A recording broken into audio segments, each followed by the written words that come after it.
What's up and welcome to One Oak Mentoring, the number one virtual mentoring service and program that you ever thought about or seen in your whole entire life.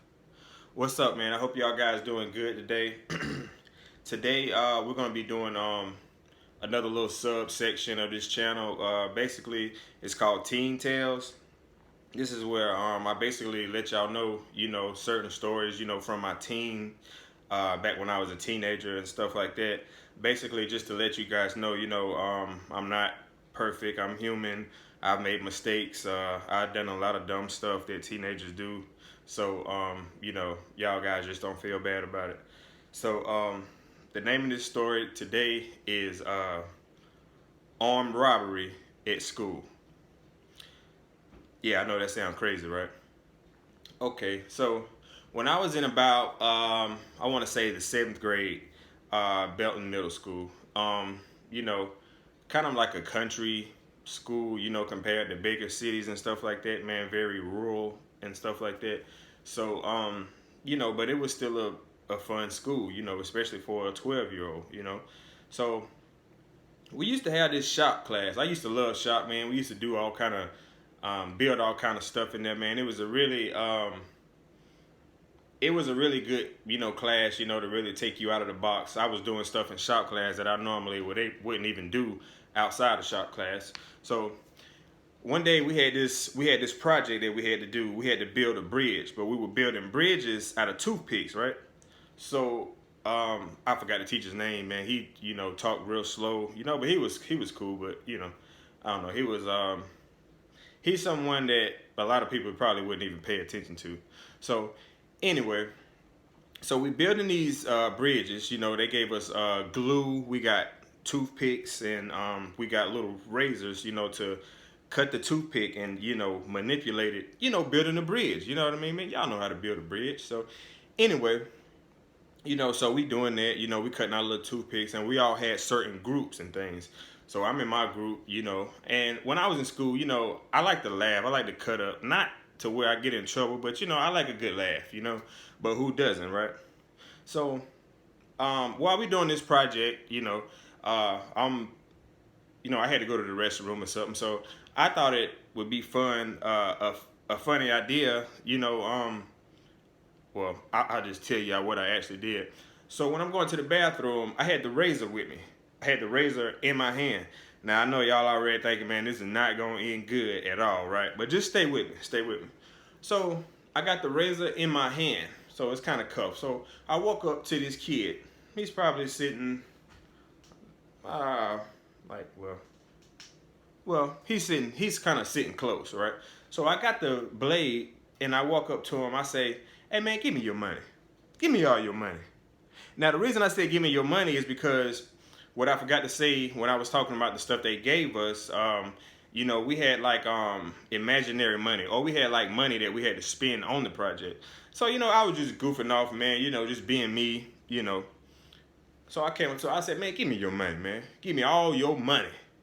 So, of course, everybody at the table laughed. We thought it was a good joke, big joke, man. So I'm laughing too. I'm like, yeah, man, once again, I've, exhibited my personality and, just make these people laugh. I always thought I was a funny guy or whatever. But anyway, so, went to the bathroom, came back, finished up the bridge. The funny thing about this is it was actually a good day. The birds was chirping and stuff. I think we maybe had like a assembly or something that day, man. So everything was just running smooth, man. Too smooth, right? So, man, I'll never forget, at the end of the day, I was in Mrs. I can't remember her name, but it was like a world history class or something like that. So I'm just in her class, man. I'm just thinking about just the great day I just been having, right? So the next thing I know, I hear, Sean Gear, please report to the office. Sean Gear, please report to the office. Now let me give you a little background about myself. When I say I like to cut up in class, just like I said, I never really cut up to where I really got in a lot of trouble for it. But them calling me to the office that late, like, you kind of know a pattern. Like, normally it's like the bad kids that get called around that time. Like, You know what I mean? Like, and you know who the bad kids are. You know the ones that's always fighting, the ones that's always suspended, the ones that's always slapping people in the back of the head. You know, stuff like that. So I'm thinking, like, why would they be calling me to the office at this? You know, I'm still clueless. I'm absolutely clueless as to why they calling me to the office, man. As good as a kid I am, why would they be calling me to the office, right? So, you know, I'm going to the office. You know, I'm a little nervous, but I'm not really, because I'm like, I ain't did nothing, you know? So I'm walking to the office, and here's a sure tell sign. Like, whenever y'all go into the office, man, if there's somebody already in the office besides the principal, man, you can kind of narrow it down as to what scenario played out. So when I go into his office, guess who I see sitting down? The shop teacher. So immediately, I know what's going on, but I don't know what's going on, right?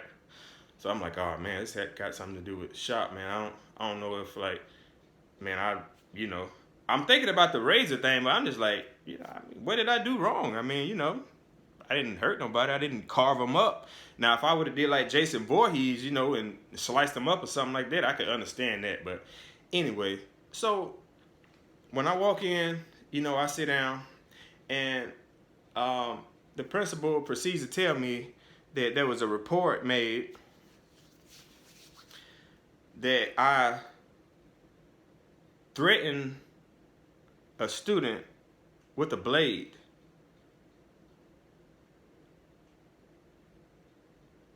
But what they said I did was I had the blade up to his neck. Now I'm thinking like, whoa. I remember, now I'm not the smartest person in the world, but even I know not to play like that, put a blade to somebody's neck, especially at school. Like, come on, man, like, how dumb do you have to be? Just like I said, I wasn't the smartest, but I wasn't the dumbest either.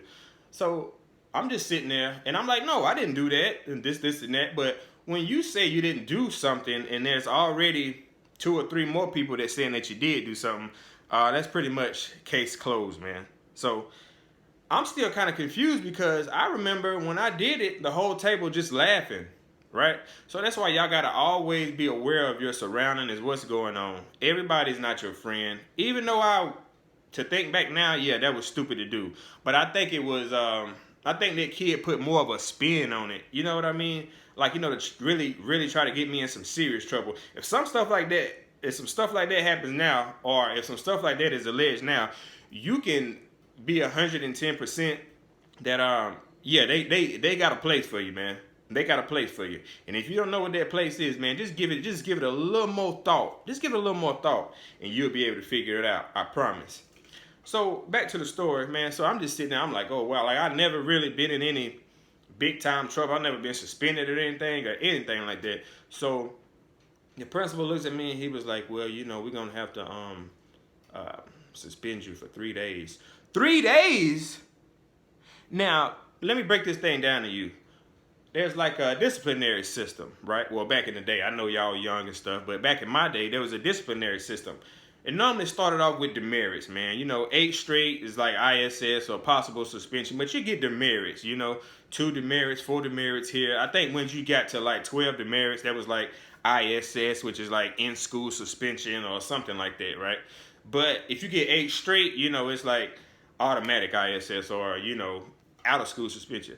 So when he said 3 days, like, people that get suspended for 3 days are people that's fighting or somebody that's done, bash somebody upside the head or, stole something or broke, or just did something very extreme. That's how I was thinking.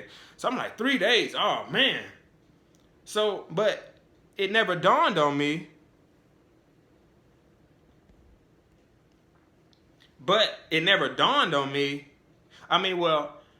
I was just thinking about the situation, man, like how upset I was, man, that this kid would try to manipulate a situation, to try to get me in trouble.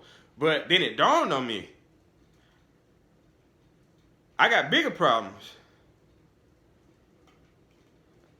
I'm worried about what my mama gonna say. I ain't never get in any kind of like trouble to where I was suspended at home, man. So then that's when the panic set in. I wasn't really upset about being suspended from school. It is what it is. But when you got a parent that's very involved in your life, very loving, and doesn't mind sparing the rod, doesn't mind disciplining you, and you know, you've never been suspended and you're 12 years old, all that is just building up in my head. And I'm just like, oh my God, man, this is how did the best day at school turn into the worst day of all times?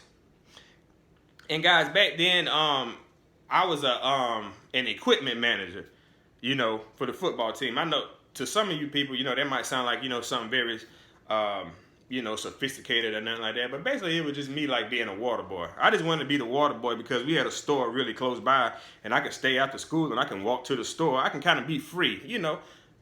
12 years old, man, you know how it is. So while during football practice, I'm just sitting around and I'm thinking like, man, how am I going to explain this to my mama? How am I going to explain this to my mama? Like I didn't even know what anxiety was back then. But to think back now, like that's exactly what I was experiencing. So I'm like, oh my God, oh my God. So finally that green Explorer pulls up. I'm like, oh man. You know, and then you just start getting all that anxiety in you. I didn't know what it was at the time. So I finally get in the car, man, and you know, I'm not really showing that I'm really upset at first. So I'm thinking I'm riding. She's like, how was your day? Oh, my day was good. But I'm thinking on my like, how am I gonna break this news to her? Do I want to break it to her in the car? Do I want to get the backhand in the car, or do I want to wait till I get home where it's like more, you know, things that she can use, like a belt or something like that, or a switch or anything, vacuum cleaner card? Nah, I'm just playing, man. I don't want to put my mama out like that, but I was nervous, man. I was very nervous. So she seen I was a little bit sad, so I eventually was like, hey, mama. Well, you know how kids are. They try to manipulate. Like, hey, mama, this boy lied to me. This boy lied on me. Nah, this how I made the story, right? I said, this boy lied to me. Lied on me, right? He tried to say I had a blade up to his neck and said, give me your money. All I did was just walk over to him, joking around, and just say, hey, give me your money. I left the blade part out. I made sure my mama thought that them people was lying on me, and I would not do anything like that. You know, that's why I know how to work with teens, because I understand how it is, you know, to try to manipulate and things like that. So, you know, I'm telling my mama, you know, I'm starting to weep up a little bit. I mean, I'm 12 years old, man. Y'all got to forgive me. So I'm weeping up first time being spent in 3 days. And so I thought my mama was going to be extremely upset. But, you know, I put a little spin on it. And she was like, well, you know, okay, it's going to be all right. You know, blah, blah, blah this, blah, blah, blah that. And, you know, and basically, man, so got home, you know, spent my 3 boring days at home and got back to school, man.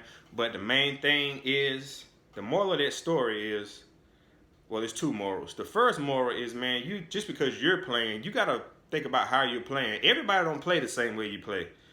Everybody don't play like that. Have you ever heard somebody say, I don't play like that? Everybody don't play like that. And even though he laughed, you know, he still, I'm not even sure if he felt threatened or if he just wanted to push the issue. Regardless, I was in the wrong. I shouldn't have even put myself in that predicament. But another moral of the story is, you know, y'all guys just gotta make sure that when you make your mistakes, learn from them. I learned from that mistake. I never dealt with that dude again or anybody from that table. Now, I wasn't mean to him or anything like this. I just never dealt with him. And I never did stuff like that. Like, you know, come on, man. So y'all guys, just take that into consideration. Y'all have a great day. Man, I'm just at home, you know, doing a little bit of work, man. So, like I said, y'all guys have a great day, man. And talk to y'all guys soon.